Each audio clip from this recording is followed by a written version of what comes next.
Well, Happy New Year. It's that time of year where a lot of us have already made those resolutions, and sometimes with those resolutions comes where we're starting to measure certain parameters as far as ways to get healthy. And one of the common ones that people take a look at is their BMI. It's actually taking a look at the composition of the body. And the reason why I don't like BMI is all it is your height and your weight.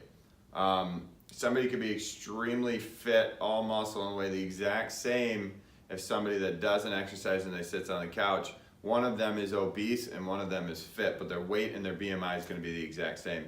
And so there's actually ways to measure to see how much fat is in the body, how much visceral fat. And what I mean about visceral fat, it's fat in the midsection, and that's the most dangerous kinds of fat because it's going to put pressure on all the organs in your body, which is going to make them work harder and put more stress underneath of them, which is going to ultimately affect your health in an ill way.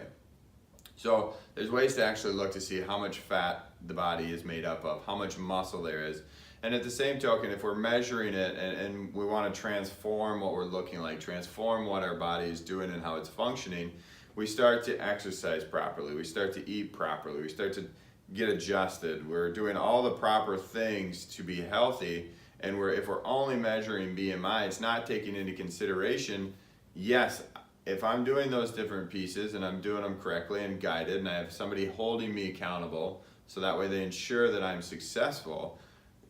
we're going to be measuring those parameters and we're going to look at how many pounds of fat we're losing or how many percentage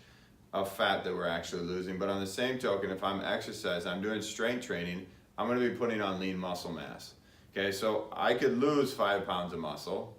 but I could also gain 5 pounds of lean muscle mass in the same amount of time. And so measuring those numbers is going to allow you to see those changes on a body composition side versus just taking your height and your weight, because it's not a true metric as far as trying to see whether or not you're healthy or not, especially if your goal is to get healthier in the new year. So if you're looking at the BMIs, I would challenge you to find other ways to measure it. There's ways and opportunities to actually get your body composition done so that way you can see how much fat you have, how much visceral fat you have, how much water is in your body, how much lean muscle mass you have, because those are indicators of whether or not you're healthy or whether or not you're sick. So if you want more information on that, it's one of the things that we do within our office with our patients, so that way we can help them get healthy and actually see those changes to where in an 8-week period they might put 5 pounds of muscle on, they might lose 10 pounds of fat, so we have an overall net loss of 15 pounds, and that version of that person could be way more healthy because that lean muscle mass is going to keep them healthy.